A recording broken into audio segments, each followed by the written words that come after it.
Hello friends, welcome to I exam B. I am Sushil Ragade, ex manager Reserve Bank of India. आज 27 जनवरी, आज नए जो RBI के governor आए हैं संजय मल्होत्रा सर, उन्होंने पब्लिक सेक्टर बैंक से जितने सारे वो सबके और कुछ सेलेक्ट जो प्राइवेट सेक्टर बैंक से उनके एमडीज एंड सीईओ के साथ कुछ डिस्कशन किया है। और ये डिस्कशन रेगुलर होते रहता है 5-6 महीने में एक बार।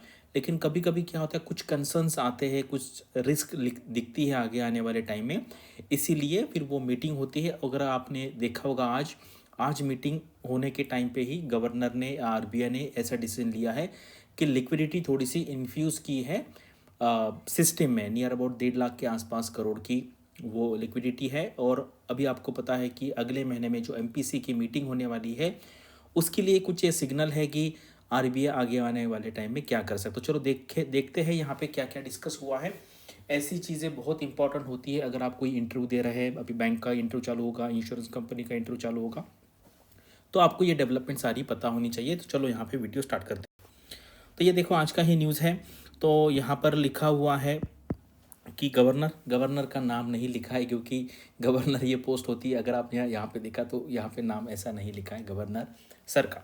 ठीक है, तो यहाँ पे MDs and CEOs of the public sector bank से and select private sector bank, क्योंकि फिर वो अदरवाइज बहुत लोग हो जाएंगे अगर सारे के सारे प्राइवेट सेक्टर के बुलाएंगे। तो फिर यहाँ पे कौन कौन प्रेसिडेंट था, डिप्टी गवर्नर थे, उसके बाद executive director incharge of the regulation and supervision. आपको पता है आरबीआई में सबसे दो इंपॉर्टेंट डिपार्टमेंट होते हैं, डिपार्टमेंट ऑफ रेगुलेशन डीओएस कहते हैं और डिपार्टमेंट ऑफ रेगुलेशन डीओआर।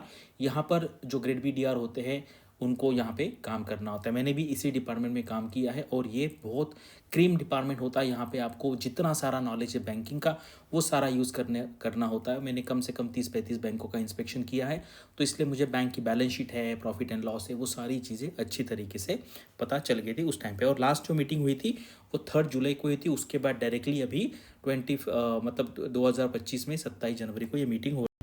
तो यहाँ पे देखो क्या क्या ये पॉइंट्स है, ये इंपॉर्टेंट पॉइंट्स आपको याद रखने हैं। तो इन्होंने वो कहा कि मेन वल्नरेबिलिटीज़, करेक्ट। आपको पता है वल्नरेबल मतलब क्या होता है कि यहाँ पे रिस्क होता है। जैसे वल्नरेबल सेक्शंस होते हैं, वल्नरेबल एनिमल्स होते हैं, तो उस तरीके से क्या क्या वल्नरेबिलिटीज़ है present globally that can pose down side risk, यानी कि और भी मतलब निगेटिव यहाँ पे हो सकता है, ऐसा उनका कहना है।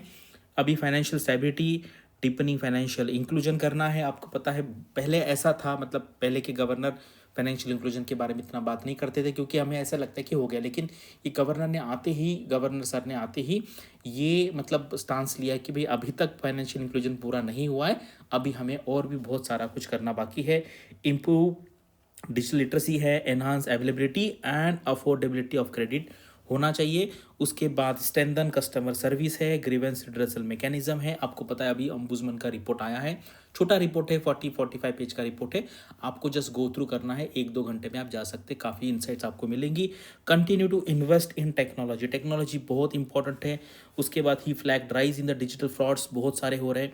And advance banks to establish robust and proactive system to थ्वाट such attempts, correct. While dwelling upon the IT risk management and cyber security, governor urged banks to have an enhanced oversight over third party service provider। मुझे तो ऐसे लगता है कि bank में, RBI में कोई भी थर्ड पार्टी पर्सन होना ही नहीं चाहिए, क्योंकि ये इतनी इंपॉर्टेंट ऑर्गेनाइजेशन होती है।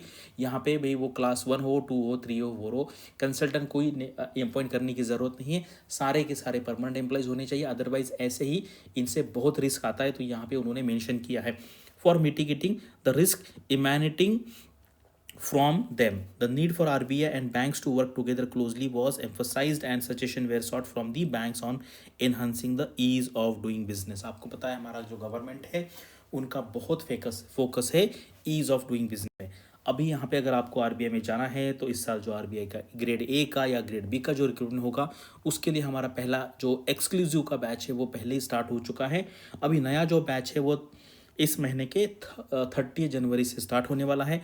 उसका ये टाइम टेबल है। अगर आपको पूरा टाइम टेबल यहाँ पे डाउनलोड करना है तो उसका लिंक मैंने कमेंट सेक्शन में दिया है, वहाँ से आप वो डाउनलोड कर सकते हैं। अगर आपको कोई और क्वेरी है तो यहाँ से आप इन्फॉर्मेशन ले सकते हैं। Thanks for watching this video and all the best for your studies and upcoming examinations.